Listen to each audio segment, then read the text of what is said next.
ગણું દાન, સહસ્ત્ર ગણું પુણ્ય એમ કરતા જાય. ગામમાં એક માજી બિચારા ભોળા ખૂબ, એ ગોરબા બોલે એમાં આંકડો ફેર ન હોય, હાવ સાચું જ હોય. એક રૂપિયો તમે આપો ભગવાન 1000 રૂપિયો આપે, 1 રૂપિયાનું દાન કરો ભગવાન 1000 તમને આપે. માજીને 100 રૂપિયાની મૂડી. ઈ વખતના 100 રૂપિયા રાણી શિકાના. માજીને એમ થયું કે આ કર્યા જેવું છે. આ 100 રૂપિયામાં કદાચ તૂટો આવી જાય, પણ 100 ના 1000 થઈ જાય, કામ થઈ જાય. એટલે 100 રૂપિયા માજીએ કર્યું દાન.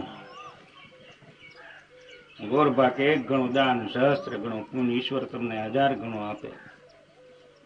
પછી માજી રાહ જોવે, રોજ પાછો ઓલો ગટકુડામાં જોવે કે હવે આમાં 1000 ગણું થયું કે નહીં.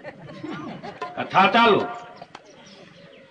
1 દી થયા ને 2 દી થયા ને પછી તો મારા તમારા જેવાને ખબર પડે કે ડોશી ગયા તારા કે ઈ કાંઈ 1000 ગણા થાય દે. આ તો બધું કેવાડું હોય.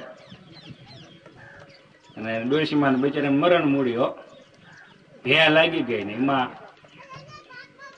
ડોશીમાં હાથ ધોણું થઈ ગયું. એ સમજો ને, ગામડાના આપણે સમજવી, શેરવાળા ન સમજે. હાથ ધોણું વારી ઘડી હાથ ધોવા પડે. હાથ ધોણું બિચારાને મોડો થઈ ગયો, પેટમાં ઘુમાડે, પછી તળાવના કાંઠે જ પીડ્યા રે, હાલી બો કે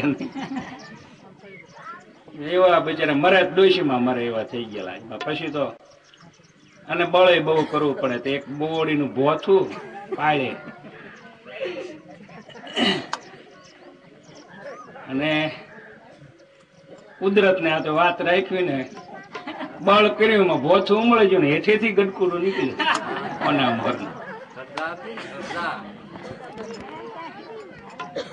બરોબર, રેડી જેટલા 100 ગણા થયા, રેડી અંદર થી એટલા નીકળ્યા.